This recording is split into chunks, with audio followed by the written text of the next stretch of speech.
Alrighty, one sport, 1, 2, 3. Today we're going to be talking about the Staccato guns, Staccato P Duo 2011, and this is going to be my post-approximate 1,000 round review and what I think of it. So as well, we get give or take about 1,000 rounds. It's all that's left of the 1,000 rounds. Anyway, so you guys saw my initial impressions video, and all of that still applies, especially again after using it. Ergonomics. The one thing I did forget to bring up in the ergonomics section of the other video is the difference of grip angle between a Glock and a 2011 1911. So I thought that was going to mess with me, and it did a little bit. I do actually have my 19 here. And this is hot because this is a carry gun. But you can see the grip angle, most importantly, is slightly different than this. Just a little bit. The Glock is more steep, whereas the 1911 is more shallow, or vice versa, however that works. Those of you that have shot both, you know what I'm talking about. So, how did this gun shoot in the 1,000 rounds that I shot it, approximately? Absolutely fantastic. Sorry, put this stuff around. Grand total of 0 malfunctions. I did also forget to show, this is the test target that the gun ships with. And a lot of people don't know what minor major. This is a competition thing. 9mm minor is like your standard pressure, 115 grain. It has to do with, I want to say USPSA, how they calculate power factor. Standard pressure ammo for the most part. Major, 9mm major is like super, super hot stuff, like hotter than plus P plus stuff. Like, yeah, really, really hot. So when you guys see 9mm minor, 9mm major, that's what that is. Anyway, so with 9mm, and it says PBR 115 TMJ, which is a type of round, it's round on top of round.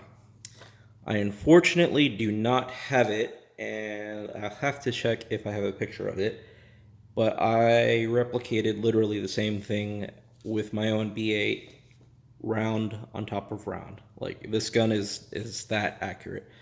With the Glock, mechanically, at 25 yards, mind you, this is at 25 yards. It's just mechanically not doable. I want to say people have put, I know people have put the Glock with the KKM barrel in a ransom rest, and they were not able to do that. So this is an extremely capable platform. The other thing to kind of touch on, so a lot of people ask, is this gun, like, is it worth switching over to a 2011? And I'm not going to get like super deep into it because I do kind of want to make a separate video talking about, coming from different platforms and the differences. I don't have to try that hard with this gun, to put it quite frankly. This gun lets you get away with a lot. And by that, I have to physically put forth more effort to shoot a Glock on par, if not a little bit less, than a 2011. And mind you, this is my first 1911, first 2011. I've never, never owned one. I've shot them before plenty. Yeah, so you get the point. So this is, it just requires less effort to do the same thing, if not more. So for me to shoot accurately, it's, again, easier. And that has to do everything with single action only and ergonomics. It's just hands down easier. I can't state this enough. Mind you, this has more than 5,000. I don't recall exactly. I think 6,000 rounds. So I have a lot of experience on that, and then even before that, I have several thousands of rounds through other polymer frame guns, and it's just easier. So enough harping on that. After carrying it for a little bit, my one criticism that I will give this gun is right here where the beaver tail is, and on here, and it's only in this angle right here going up to down, not side to side like here, like rounding the corner. It's very sharp. And you can probably notice that it's starting to wear a little bit of the finish, but that is a very sharp corner, and for whatever reason, on occasion, it'll stick me in the side, and it's not fun. Only criticism. Aside from that, to actually touch on the finish, this has well over 1,000 draws, partially because I didn't used to run a level 3 Safariland. I ran only ALS and or level 2 only. I didn't run level 3. So this took a lot of work to get proficient with. And my best times are right about 127, 125 for my best times with this.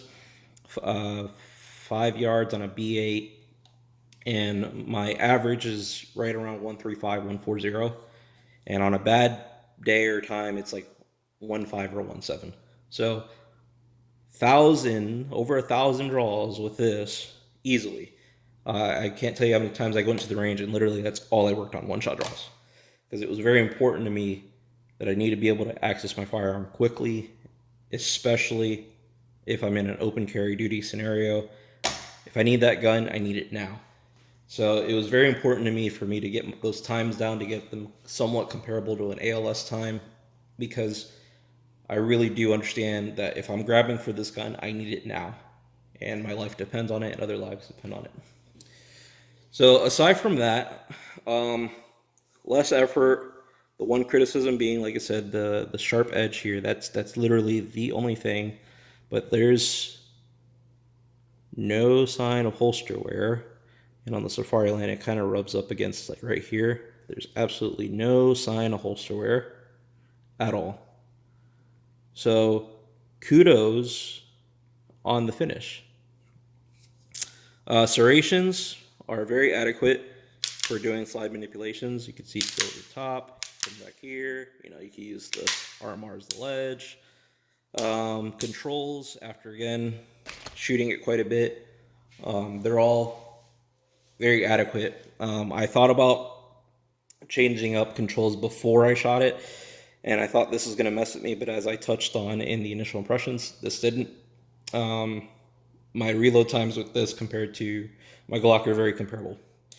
How does it shoot against a Glock 19 and against a Gucci Glock with or a Roland Special with a KKM comp?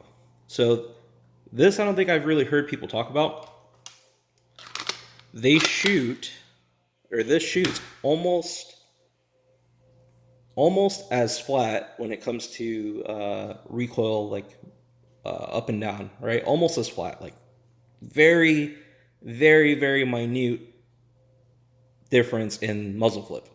That's the word I'm looking for. But in terms of front to back forces against your hand, super soft.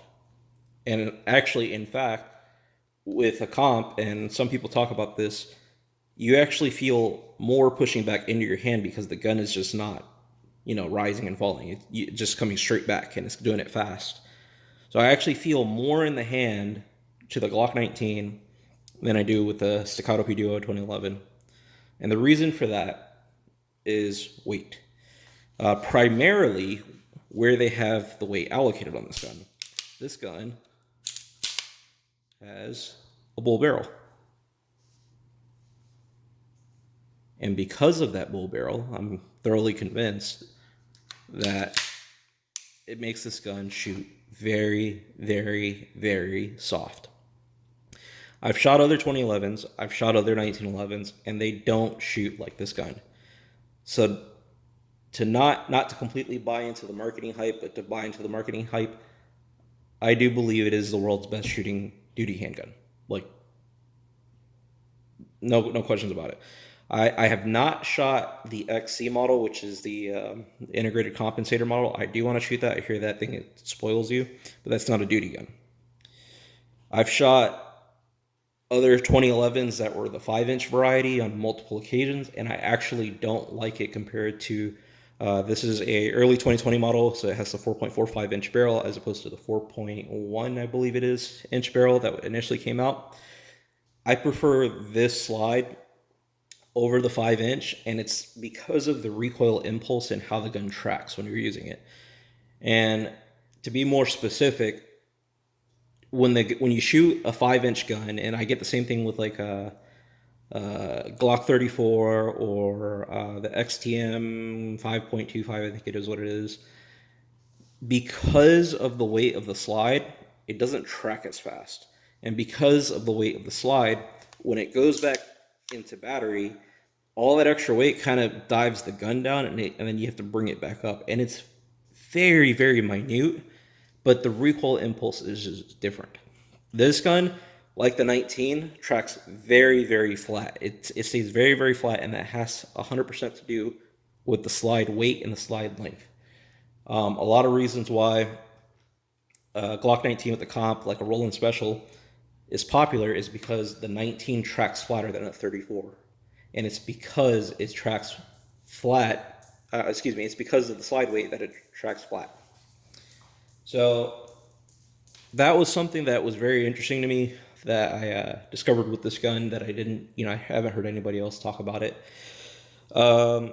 In terms of carrying it concealed, you do notice the slight weight increase. So not to get like too heavy, but I want to say this is 10 ounces heavier than the 19. And I can double check that right here. Again, I don't want to get super into this because it's going to kind of ruin the content. So this is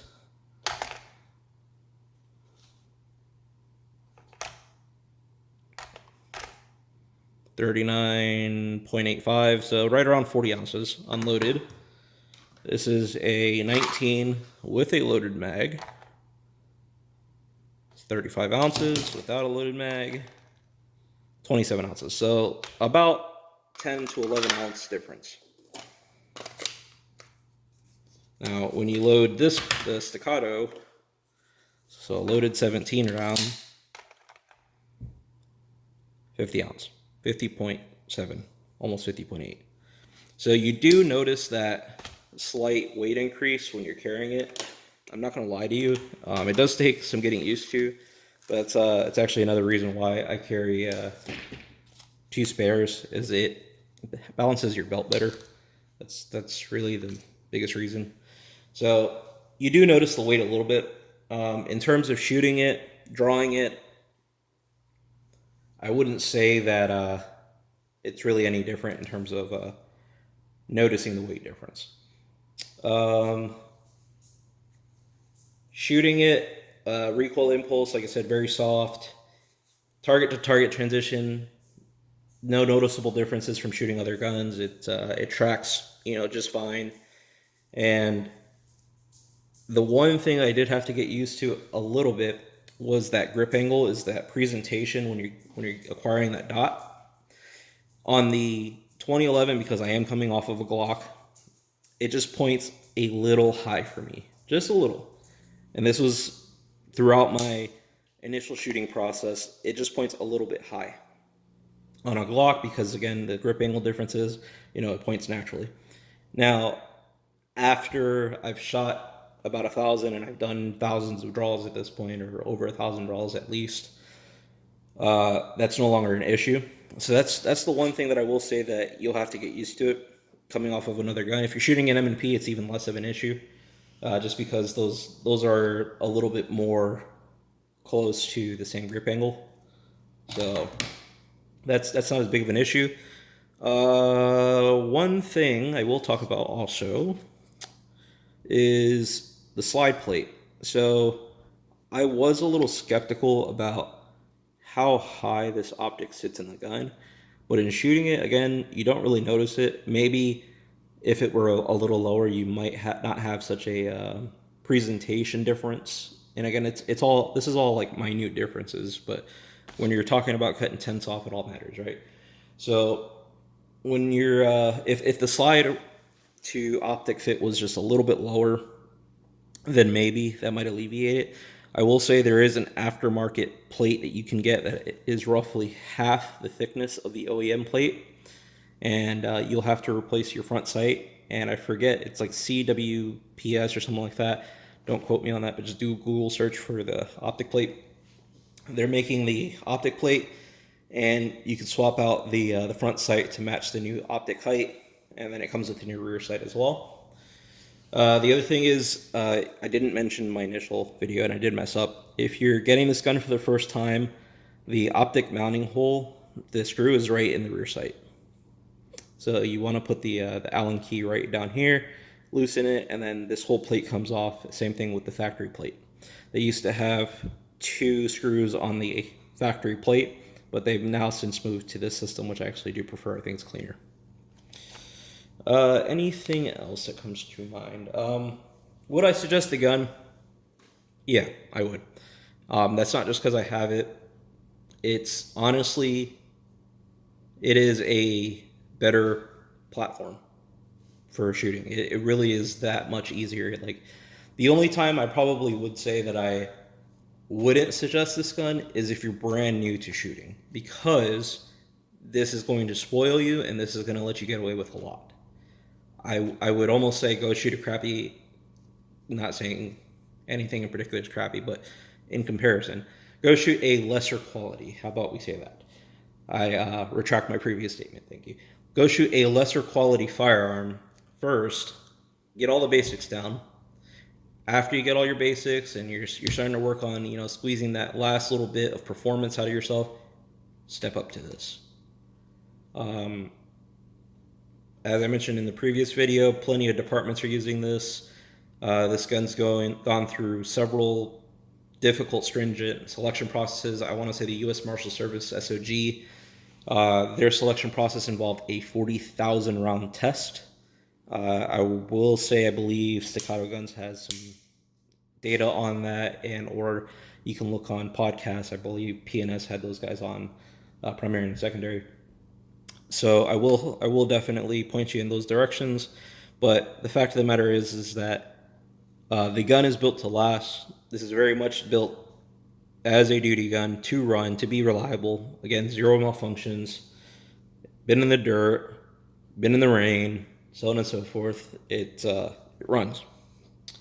So yes, I would definitely recommend this to everybody except for somebody who's maybe brand new, only for the simple fact that it's going to spoil you too much. So aside from that, one last thing.